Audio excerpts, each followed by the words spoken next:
So where's Tammy? Well, we've been driving in different cars. We've been getting a house ready to put on the market, and because of that, we've been driving in different vehicles to go there and get the work done. And so we haven't been in the car together. Consequently, we haven't been able to do videos together, and that's why I'm doing this behind the board to kind of keep up with stuff. So let's have a look here. Alejandro Romero, why don't people want Brindle?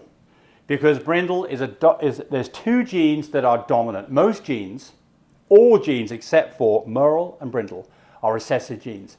Have to have two copies, one from each parent, to get that to be in their phenotype, to physically show up, except for Brindle and Merle.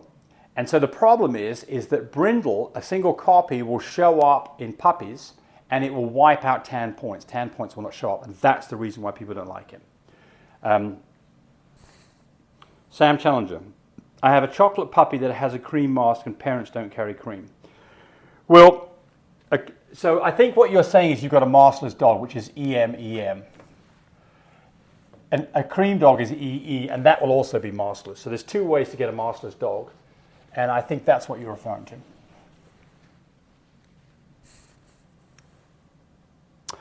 Okay, Usman Siala says, we missed the videos of the puppies. We had a litter of puppies just 5 days ago. So that's Deja's her first litter. She's a Merle. Was bred to the boss, and we will do a video hopefully this weekend, so you'll see those puppies. They're really cute, 4 of them. Matt, thanks for answering my question. So Matt says he's got 3 vets set up. He's got his vet number A is his regular vet, Monday through Friday, regular hours. Vet B, regular hours, but it's also available on Saturday. And Vet C is the after hours emergency clinic. And so it's further away, more expensive. So yeah, you're planning ahead, and good for you. I've never had to go to an emergency clinic. And I get lots of horror stories about emergency clinics because they're so expensive and because you get the most junior person who had to get up in the middle of the night to take care of your dog. I don't like emergency clinics, but you know, you've got to do what you've got to do. So at least you've got to plan for this, and hopefully you'll get this done regular hours. Happy Mother's Day, Tammy. Appreciate your educational gems. That's Spider Cove Corsos. Sid Clark says, Happy Mother's Day. Have you got any pink husky fluffy studs available? No, sorry, we don't have either huskies or pinks. Kitty Baby, how many times should a TCI be done? Once or twice? So typically once, but you could do it twice. So let's look at numbers. So let's look at an IDEX machine and a fine care, so you can see what the numbers are. On a fine IDEX machine, a vaginal AI would be done on a 15, which is a 15 to maybe a 20, which on a fine care is a 17 through about a 23. The next day for a TCI on an IDEX would be something around a 25 plus, and on a fine care machine would be a 30 plus. What I like to do is do a vaginal and then follow that up the next day with a TCI and make sure your numbers are these numbers or something in that range. Then you know you've got it done right. So that's what I like to do. But typically, now if you do a surgical, it's a one-time deal because the dog's got to be cut open. So you don't want to do surgicals twice, and they're done at the same time as a TCI. But I like a vaginal. I like 2 vaginals or a vaginal followed up by TCI. I think that's a really great way to go at it.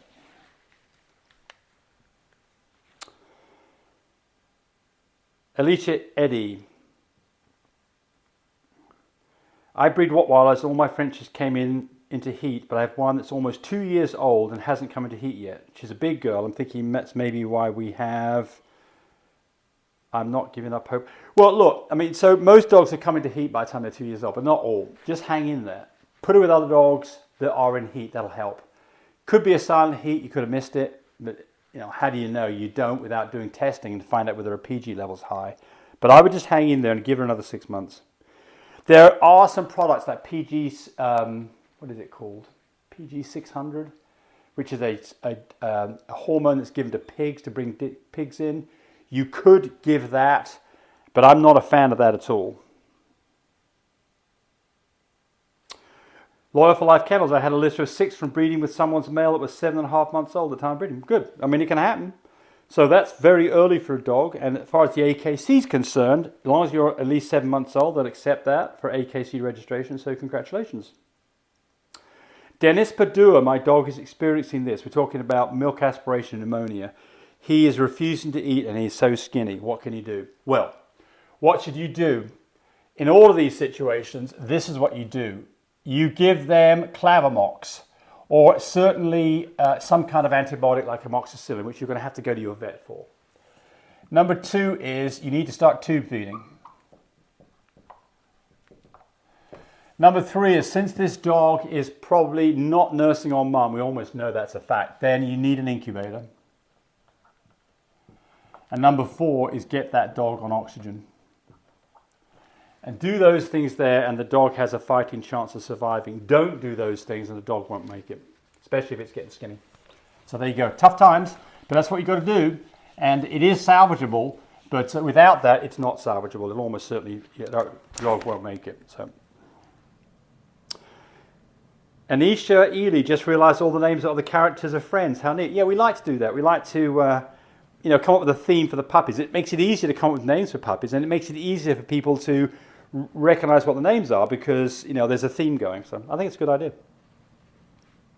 Purple Heart Kennels.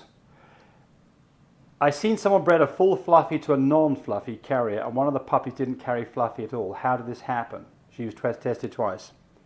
Well, someone's got the wrong information here because that's just not possible, is it? Punnett square time. Punnett square. So a Punnett square for a non-Fluffy dog, LL dog, bred to a Fluffy dog, L1, or it could be any version of L, but it's a little L. What would you expect? What would you get? You get this. Every dog is a Fluffy carrier. It has to happen.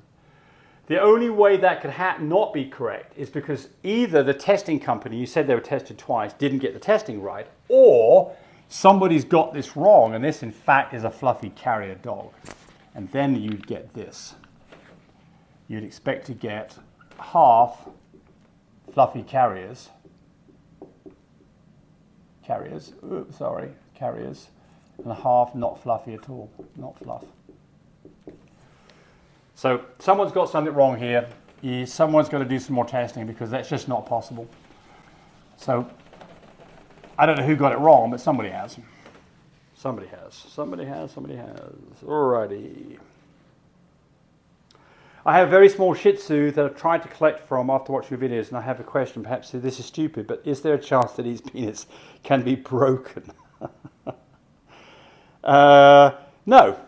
So, look, almost all male dogs are anatomically correct. As long as they've got 2 testicles, they can get the job done. But it does take time to get them to that point. So, what do you got to do? Get down on the floor with the dog, grab hold of the dog, and be prepared to do that for a good 30 minutes to see whether you can get an erection, see whether you can get him to spit something.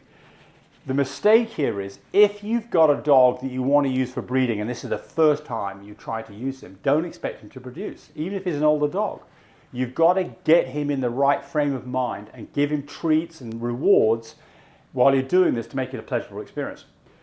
So typically I'll start with this with a dog somewhere between 7 to 8 months old, and by the time they're 9 to 10 months old, they're probably online and doing good. To start with, they may not be doing anything, or just spitting a little bit, a few drops, but you've just got to keep practicing at this, and that's it. Making it pleasurable for him, and you'll probably get there. And one more.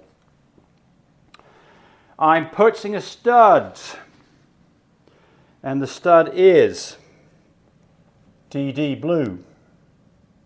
NCO carries a copy of Coco. AT 10 points. NKB, copy of Brindle.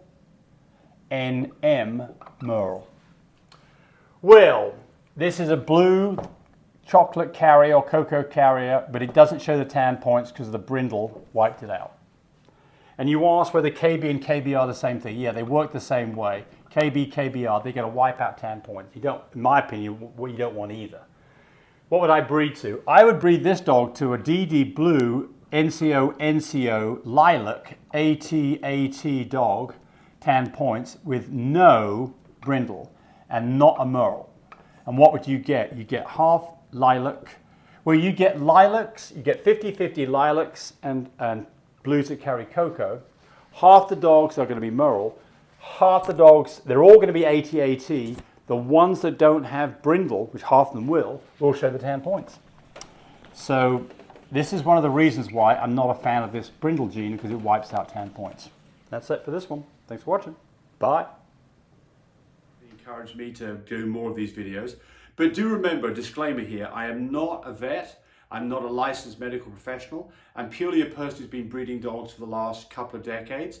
Any information that you got from this video, use at your own risk. There's nothing implied here, and certainly this should not be used as a substitute for advice from your veterinarian or your medical professional. I hope you enjoyed the video. Come back for more of them. Frisky now, come on up here, girl.